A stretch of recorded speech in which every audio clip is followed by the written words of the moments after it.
Welcome to point decoded. మనం చూస్తున్నాం గత 3 రోజులుగా అహ్మదాబాద్లో జరిగిన విమాన ప్రమాదం ఏదైతే ఉందో అది పూర్తి స్థాయిలో వార్తల్లో ఉండడమే కాకుండా ప్రతి నిమిషము ఏం జరుగుతోంది అన్న విషయానికి సంబంధించి అప్డేట్స్ ఇచ్చే ప్రయత్నం న్యూస్ ఛానల్స్తో పాటు ఏం జరుగుతోందో తెలుసుకునే ప్రయత్నము ప్రేక్షకులతో పాటు సామాన్యులందరూ కూడా చేస్తున్న పరిస్థితి మనకు కనిపిస్తుంది.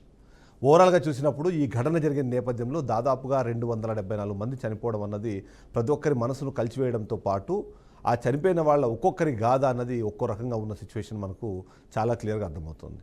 ఈ సందర్భంలో కొన్ని విషయాలను మనం ఖచ్చితంగా డిస్కస్ చేసుకోవాలి. అందులో ఏదైతే ఎలా జరిగింది, ఇప్పుడు ఏం జరుగుతుందని తెలుసుకునే దానితో పాటు ఇది జరుగుతుంది అంటూ కూడా కొద్దిమంది ముందుగానే ప్రిడిక్ట్ చేసినట్టుగా కూడా కొన్ని వార్తలు వస్తున్నాయి.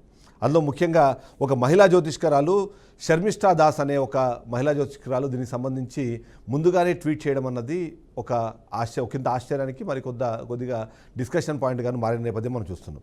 ఆమె ఎక్స్ హ్యాండిల్ ఉంటుంది. ఆ ఎక్స్ హ్యాండిల్లో ఆస్ట్రో శర్మిష్ఠా అనే ఒక ఎక్స్ హ్యాండిల్ ఏదైతే ఉందో దాని ద్వారా ఆమె దీనికి సంబంధించిన విషయాన్ని ముందుగానే చెప్పే ప్రయత్నం చేసింది అన్నది మనకు అర్థమవుతుంది. అందులో విమాన దుర్ఘటనలు ఆమె ఫస్ట్ అక్టోబర్ 2024లో ఈ విమాన దుర్ఘటనలకు సంబంధించి ఒక ట్వీట్ చేసింది. అందులో విమాన దుర్ఘటనలు షాకింగ్ హెడ్లైన్స్గా మారే అవకాశం ఉందంటూ తను ఆ ట్వీట్ చేసిన నేపథ్యం మనం చూసాం. అంతేకాకుండా ఆ తర్వాత కూడా డిసెంబర్ 29, 2024 మరో ట్వీట్ ఆమె వేసింది. అందులో దాని ప్రకారం కూడా విమాన రంగం 2025లో మెరుగుపడుతుంది, కానీ భద్రత అలాగే రక్షణలో లోపాలు ఉంటాయంటూ తను ఒక మాట మాట్లాడిన పరిస్థితి మనకు అనిపించింది. ఇక ఇదే సందర్భంలో జూన్ 5, 2025 అంటే ఘటన జరగడానికి కేవలం 1 వీక్ ముందు, వారం ముందు కూడా ఆమె విమాన దుర్ఘటనలు మరియు విమాన రంగంలో విధ్వంసం జరగబోతోంది అంటూ ఆమె హెచ్చరించిన పరిస్థితుల్లో ఆ తర్వాత ఈ ఎయిర్ ఇండియా ఫ్లైట్కి సంబంధించిన యాక్సిడెంట్ ఏదైతే జరిగిందో అప్పుడు కొద్దిగా ఇంట్రెస్ట్ అయితే క్రియేట్ అయిన పరిస్థితి కనిపిస్తుంది. దానికి సంబంధించి ఆ ఘటన జరగడము, దాంట్లో 241 మంది చనిపోవడం అన్నది మనం చూసాం.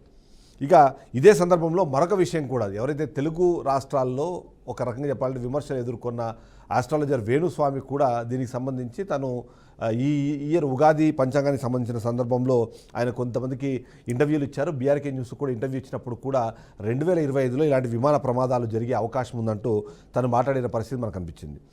దానికి సంబంధించి కూడా ఇప్పుడు ఆ వీడియోలు వైరల్ అవుతున్న పరిస్థితి ఉంది. అంటే ఎలా చూసినా సరే ఈ ఘటన జరగడానికి కారణాలు వెతికే క్రమంలో వేణుస్వామి గారు మనతో పాటు లైవ్లో ఫోన్లో ఉన్నారు. తనతో ఒకసారి మాట్లాడే ప్రయత్నం చేద్దాం. వేణుస్వామి గారు నమస్కారం. నమస్తే అండి. నమస్తే. ఇప్పుడు మనం చూస్తున్నాం ఏదైతే అహ్మదాబాద్కు సంబంధించిన విమాన ప్రమాదానికి సంబంధించిన డిస్కషన్ చేసే నేపథ్యంలో చాలామంది ఘటన జరిగిన తర్వాత ఘటన కారణాలు కానివ్వండి దానికి సంబంధించిన విషయాలు మాట్లాడుకుంటున్నారు, కానీ చాలా కొద్ది మంది మాత్రమే విమాన ప్రమాదాలకు సంబంధించి ముందుగానే హెచ్చరించారు. అందులో మీరు కూడా ఒక రావడం. సో ఏంటి అసలు, అంటే మీరు ఏ క్యాలిక్యులేషన్ ప్రకారం ఈసారి విమాన ప్రమాదాలు ఉంటాయని చెప్పారు, దానికి ఉన్న బేస్ ఏంటి? సో ఈ సంవత్సరము విశ్వావసనామ సంవత్సరానికి సంబంధించి మనకు ఏదైతే మార్చి 30 ఉగాది నాడు ప్రారంభమైందో దానికి ఆ ప్రారంభమైనటువంటి ఉగాది మనకు షష్టగ్రహ కూటమి మీనరాశిలో ప్రారంభం కావడం జరిగింది. అండ్ ఈ సంవత్సరానికి అధిపతి రవి. సో రవి అంటే స్పేస్. సో ఇక్కడ ఏమవుతుంది అంటే నేను చెప్పడం ఏం జరిగింది అంటే విమాన ప్రమాదాలు ఎక్కువగా జరుగుతాయి, అలాగే సునామీ హెచ్చరికలు ఉంటాయి, అలాగే అగ్ని ప్రమాదాల తీవ్రత చాలా ఎక్కువగా ఉంటుంది అని చెప్పడం జరిగింది. సో ఎక్కడ జనావాసాలు, ఎక్కడైతే పేరు ఉంటుంది, ఎక్కడైతే డబ్బు ఉంటుందో అక్కడ సమస్యలు వస్తాయి. ఈ సంవత్సరమే కాదు 2025, 26, 27, 28 వరకు ప్రతి సంవత్సరము 100% నెగిటివిటీతో మనము ప్రపంచంలో మనము దాన్ని ఫేస్ చేయబోతా ఉన్నాము. సో విమాన ప్రమాదము జరుగుతుంది అని రెగ్యులర్ గా జరుగుతాయని చెప్పి మొదలే నేను చెప్పడం జరిగింది. సో దాన్ని బేస్ చేసుకొని అంటే షష్టగ్రహ కూటమి, అలాగే ఈ సంవత్సరం యొక్క అధిపతి రాజు అంటాం మనము, ఆయన నవనాయకుల కులంలో రాజు రవి కాబట్టి ఈ సంవత్సరం ఇలాంటి పరిస్థితులు ఏర్పడబోతున్నాయని ముందే చెప్పడం జరిగింది. జనరల్ గా చాలా మంది పాజిటివ్ గా చెప్తారు, బట్ నేను నెగిటివ్ గా చెప్పినప్పుడు ఏంటంటే ఇంత నెగిటివ్ గా ఉంటుంది, వేణుస్వామి అందరినీ భయపెడతాడు, చాలా నెగిటివ్ మాట్లాడతాడు అంటారు. బట్ చూడండి 3 నెలలు కూడా 70 రోజులు అయ్యింది ఇప్పటికి. సో 70 రోజుల్లో ఫస్ట్ స్టార్టింగ్ వచ్చి పహల్గాము అటాక్, 2 బెంగళూరు అటాక్, 3 బెంగళూరులో ఏదైతే తొక్కిసలాట జరిగింది, తర్వాత ఇప్పుడు విమాన ప్రమాదము. సో ఇవి కంటిన్యూగా జరుగుతానే ఉంటాయి. డే బై డే మనకు వాటి తీవ్రత చాలా ఎక్కువగా ఉంటుంది. సో నా సజెషన్ ఏంటంటే సాధ్యమైనంత వరకు కంపల్సరీ అయితే కనుక ప్రయాణం చేయండి, లేదంటే సాధ్యమైనంత వరకు ఎక్కువ జనసాంద్రత ఉన్నటువంటి ప్రదేశాల్లో అవాయిడ్ చేయడానికి ప్రయత్నం చేయండి. అలాగే ఎంత ప్రయాణాలు అవాయిడ్ చేసుకుంటే అంత మంచిది ఈ సంవత్సరం. సో మీరు అన్నట్టుగా మరొక కీలకమైన అంశము యుద్ధాలకు సంబంధించి కూడా మీరు మాట్లాడారు గతంలో. సో అది కూడా ఈసారి యుద్ధాలు అంటే ఇప్పుడు కంటిన్యూస్గా ఇప్పుడు మనం పహల్గామ్ ఇన్సిడెంట్ తర్వాత భారత్ పాకిస్తాన్ మధ్యలో ఉద్రిక్త వాతావరణము, వాటిలో కూడా విమాన ప్రమాదాలను మనకు కనిపిస్తున్నాయి. సో వీటన్నింటినీ మీరు ఎలా ఊహించగలిగారు ముందుగానే? అదే అంటే ఇప్పుడు యుద్ధ వాతావరణం అంటే రాజు ఎప్పుడైతే రవి అవుతాడో, అంటే మనకు ఈ సంవత్సరం అధిపతి రవి అవుతాడో, రవి కమాండ్ చేసేది దేన్ని అంటే ఫస్ట్ యుద్ధాన్ని కమాండ్ చేస్తాడు. అంటే రాజుల మధ్యన, ఈ రాజ్యాల మధ్యన, రాష్ట్రాల మధ్యన యుద్ధ వాతావరణం ఉంటుంది. మరీ ముఖ్యంగా నేను ఒక్కడనే ప్రిడిక్ట్ చేయడం జరిగింది, పాకిస్తాన్ ఇండియా అని పేర్లు కూడా చెప్పడం జరిగింది. పాకిస్తాన్ ఇండియా మధ్యన యుద్ధ వాతావరణం ఉంటుంది. అలాగే 2032 లోపు పాకిస్తాన్ అనేది ఇంచుమించుగా 60% 70% ఉండదు. అంటే నా ఉద్దేశం ఏంటంటే బెలూచిస్తాన్ విడిపోవడం అవ్వచ్చు, అంటే ఒరిజినల్ పాకిస్తాన్ అనేది 2032 లోపు నాకు తెలిసినంత వరకు 30% ఉండే అవకాశం ఉంది. 30 to 40% ఉంటుంది, 60% ఉండదు.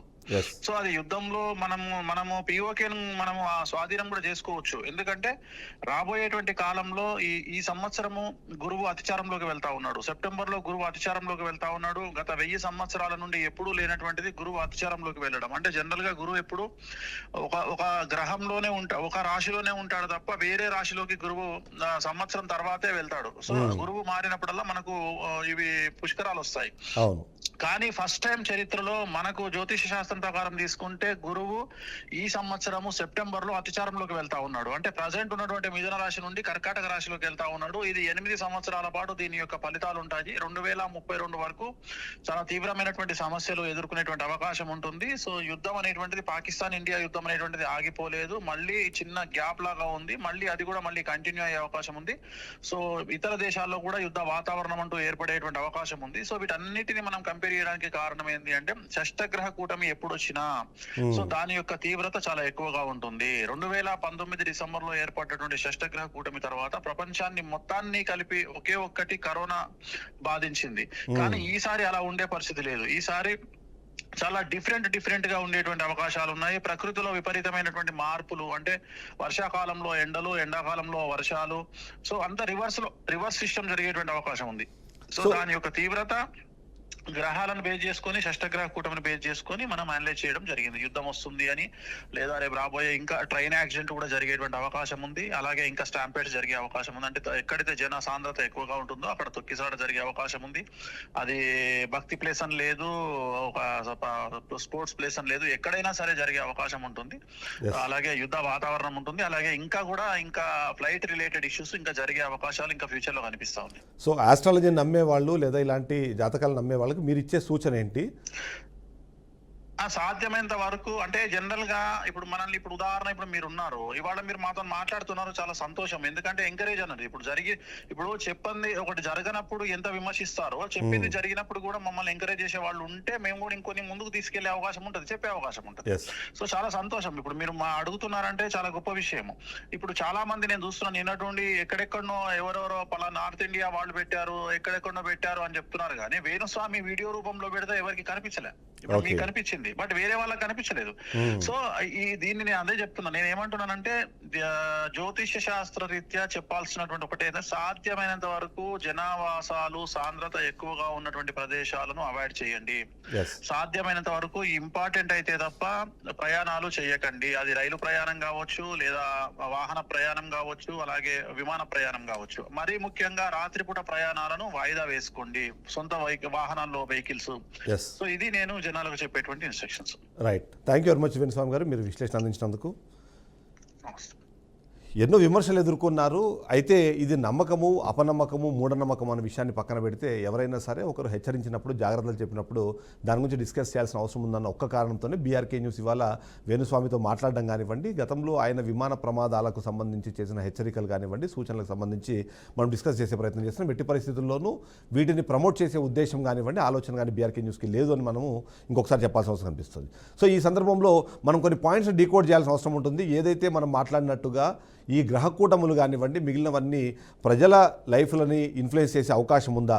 ఈ అహ్మదాబాదు విషయానికి సంబంధించి ఆ ప్రమాదాన్ని ముందే ఊహించారా అన్న కొన్ని ప్రశ్నలు మనం వినిపిస్తున్న నేపథ్యంలో కొన్ని ప్రశ్నలకైతే సమాధానం వెతికే ప్రయత్నం చేద్దాము. ఏదైతే అహ్మదాబాదు విమాన ప్రమాదానికి సంబంధించి ఈ ఘటనను ఎవరైనా ముందే ఊహించారంటే కొద్దిమంది ఆస్ట్రాలజర్లు దీనిపైన ఊహించిన పరిస్థితి మనకు కనిపిస్తుంది. అందులో మనం చెప్పినట్టుగా ఎవరైతే శర్మిష్ఠా దాస్ అనే ఒక మహిళా జ్యోతిష్యురాలు, అలాగే తెలుగు రాష్ట్రాలకు సంబంధించిన వేణుస్వామి కూడా వీటికి సంబంధించి డిస్కస్ చేసే ప్రయత్నం చేశారు. ఈమె చెప్పిన ప్రకారం కూడా శర్మిష్ఠా దాసు గతంలోనే ఇప్పుడు ఈ ఊహాగానాలు అంటే ఏదైతే గురువు గ్రహము మృగశిర అలాగే అర్ధ నక్షత్రాల్లో సంచారం చేయడం వల్ల, అంతేకాకుండా భారతదేశానికి సంబంధించిన మంగళ మహాదశ ఆధారంగా చెక్ చేసినప్పుడు ఇవన్నీ ఉన్నాయన్నది మనకు అర్థమవుతుంది. ఇక అదృష్టం దురదృష్టం అనేవి నిజంగానే ఉన్నాయా, ఇవి మనిషి జీవితాన్ని ప్రభావితం చేస్తాయన్న ఒక ప్రశ్న అయితే మనం వినిపిస్తుంటుంది. దానికి సంబంధించి నమ్మకాలు అపనమ్మకాలు అన్నవి ఖచ్చితంగా ఉంటాయి. అందులోనూ ఇలాంటి అదృష్టం దురదృష్టం అన్నది ఖచ్చితంగా అది నమ్మకానికి సంబంధించిన ఇష్యూ. నిజంగా నమ్మాలా వద్దా అన్న డిస్కషన్ చేసే నేపథ్యంలో ఈ అహ్మదాబాద్కి సంబంధించిన ఏదైతే ఫ్లైట్ దుర్ఘటన ఉందో దీంట్లో కొన్ని విషయాల్ని మనం ఇక్కడ గుర్తు చేసుకోవాల్సిన అవసరం ఉంటుంది. మొదటి విషయము 242 మందిని తీసుకొని క్యారీ చేస్తున్న ఈ ఫ్లైట్ కూలిపోవడము, దానికి కారణంగా 275 మంది చనిపోయారు.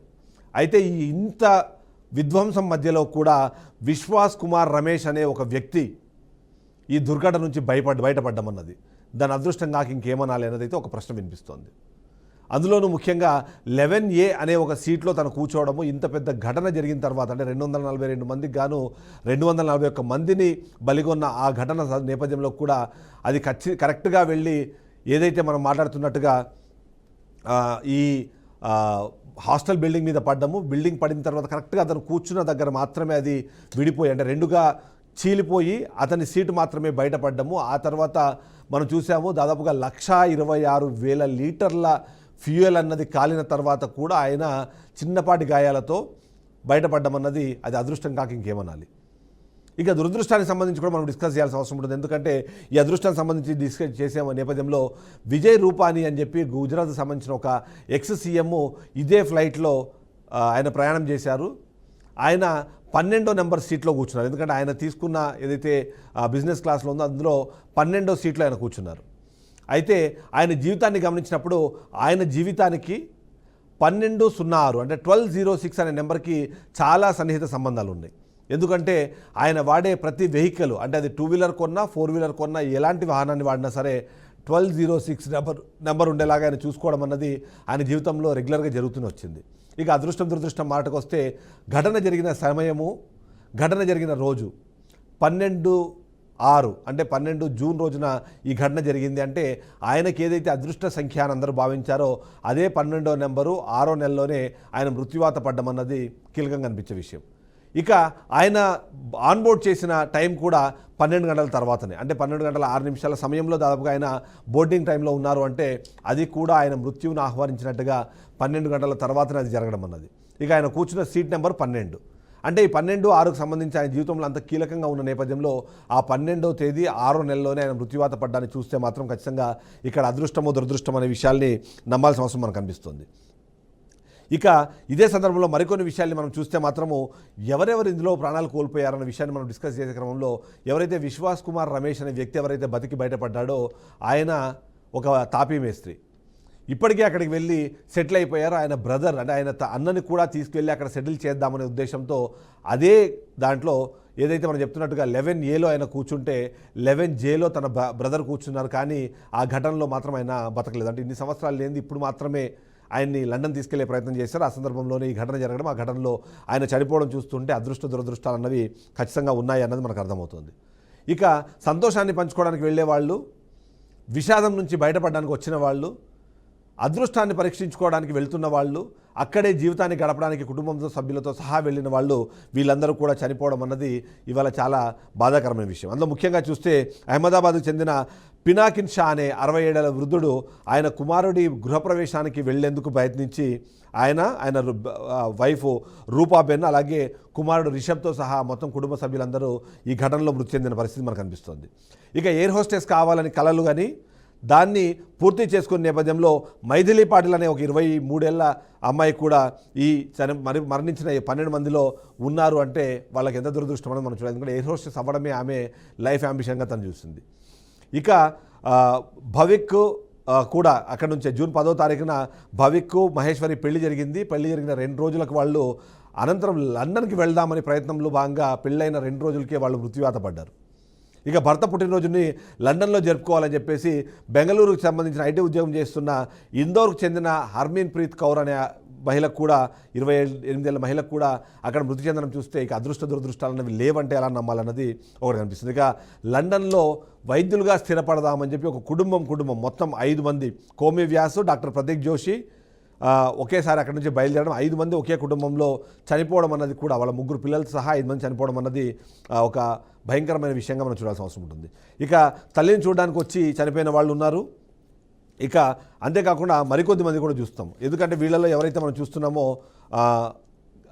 ఆల్రెడీ తన భార్య చనిపోయింది. భార్య చనిపోయిన తర్వాత ఆమె అస్థికలను భారత్లో కలపాలి అన్న ఆమె చివరి కోరికను మన్నించడం కోసం, దాన్ని నడిపించడం కోసము ఎవరైతే భారత్కు వచ్చారో ఆ యాషెస్ కలిపిన తర్వాత ఆయన ఇక్కడ నుంచి లండన్కు వెళదామని బయలుదేరి ఆయన ఫైనల్గా బూడిదగా మిగిలిన పరిస్థితి మనకు కనిపిస్తుంది.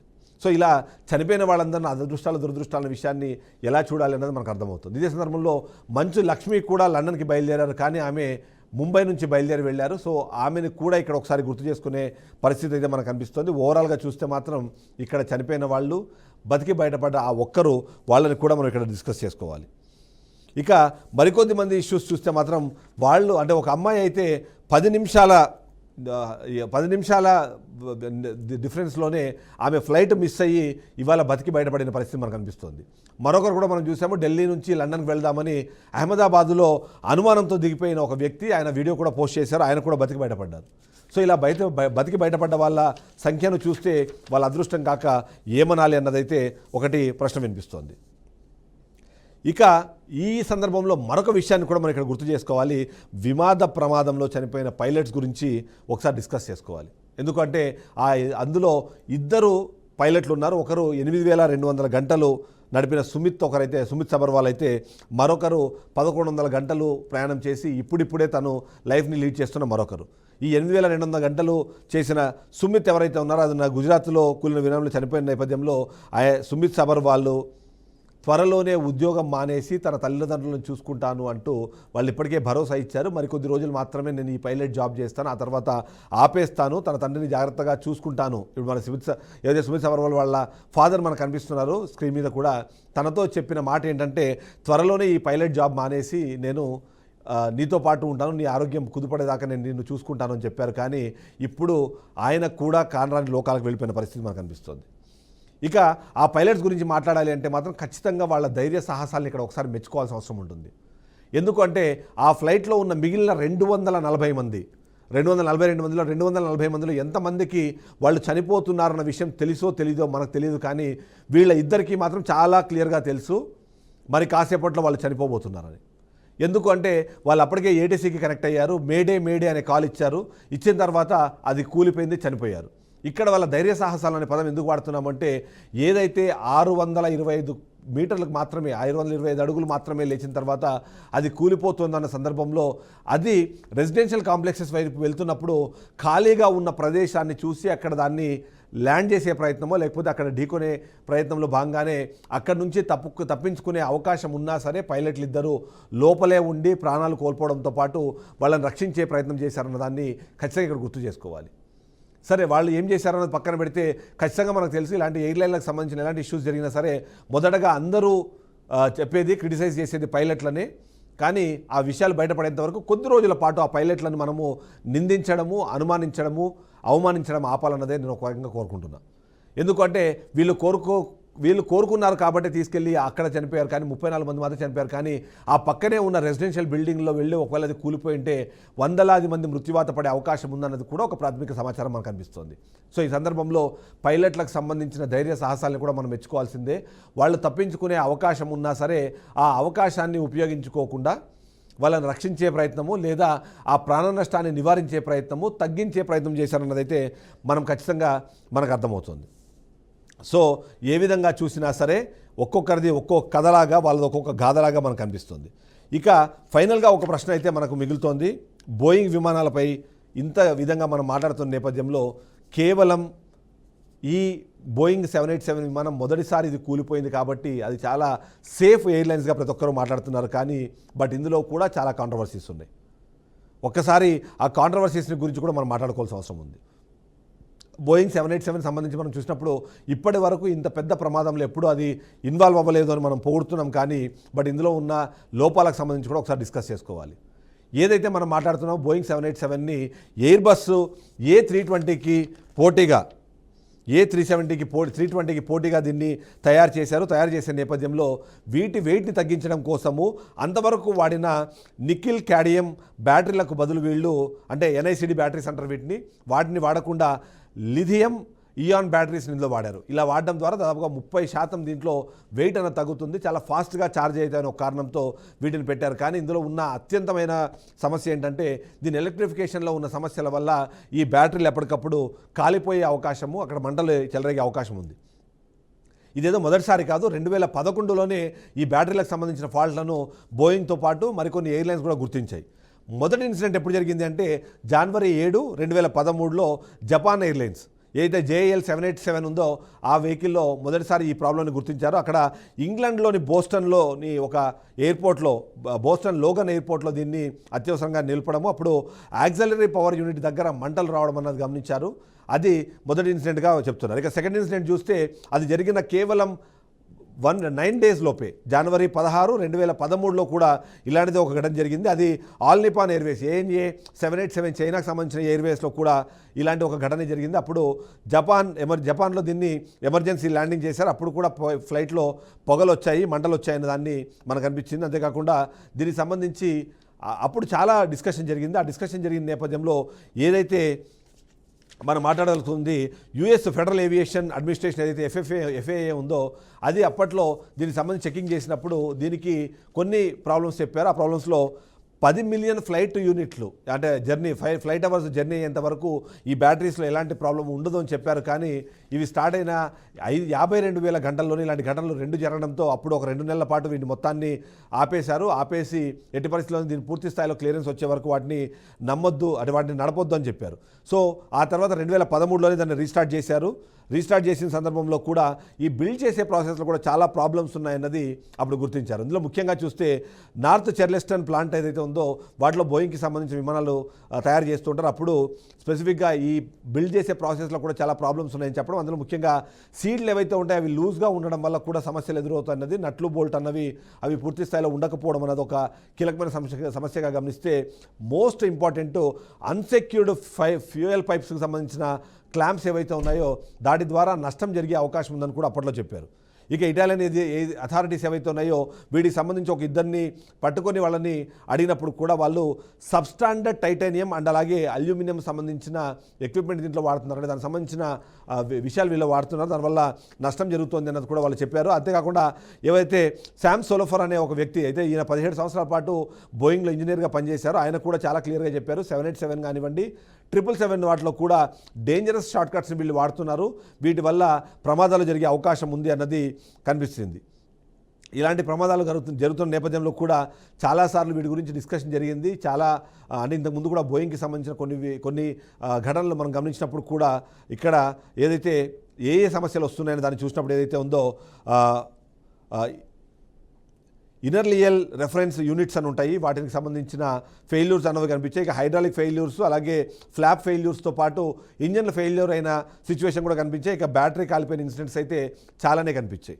సో ఇక్కడ మనము ఈ 2 విషయాలు ఎందుకు మాట్లాడామంటే, మొదటిది అదృష్టమో దురదృష్టమో అన్న దానికి సంబంధించి మనం మాట్లాడే నేపథ్యంలో కొద్దిమంది ప్రాణాలు కాపాడము, ప్రాణాలు నిలబడము, కొద్దిమంది ప్రాణాలు కోల్పోయే క్రమంలో వాళ్ళవన్నీ దీనగాథలను మనకి కనిపించిన నేపథ్యంలో ప్రతి సందర్భాల్లోనూ వీటిని అదృష్ట దురదృష్టాలకే కాకుండా ఈ ఫ్లైట్కి సంబంధించిన అసలు సమస్యలపైన కూడా దృష్టి పెట్టాల్సిన అవసరం ఉంది. అందుకనే బోయింగ్ అన్నది చాలా సేఫెస్ట్ ఫ్లైట్ అని మనం ఏదైతే మాట్లాడుకుంటున్నామో సినారియో అలా లేదు, వీటిలో కూడా చాలా ఫెయిల్యూర్స్ ఉన్నాయి. తద్వారా ఇంతకుముందు ఘటనలు జరిగాయి, ఆ ఘటనలు జరిగిన నేపథ్యంలో ప్రాణ నష్టం జరిగిన సిచ్యువేషన్స్ కూడా ఉన్నాయి. కాబట్టి బోయింగ్ ఏదైతే ఉందో అది సేఫెస్ట్ ఎయిర్ప్లేన్ అని మనం చెప్పడానికి అవకాశం లేదు అన్నదైతే ఇక్కడ మనం చెప్పే ప్రయత్నం చేస్తున్నాం.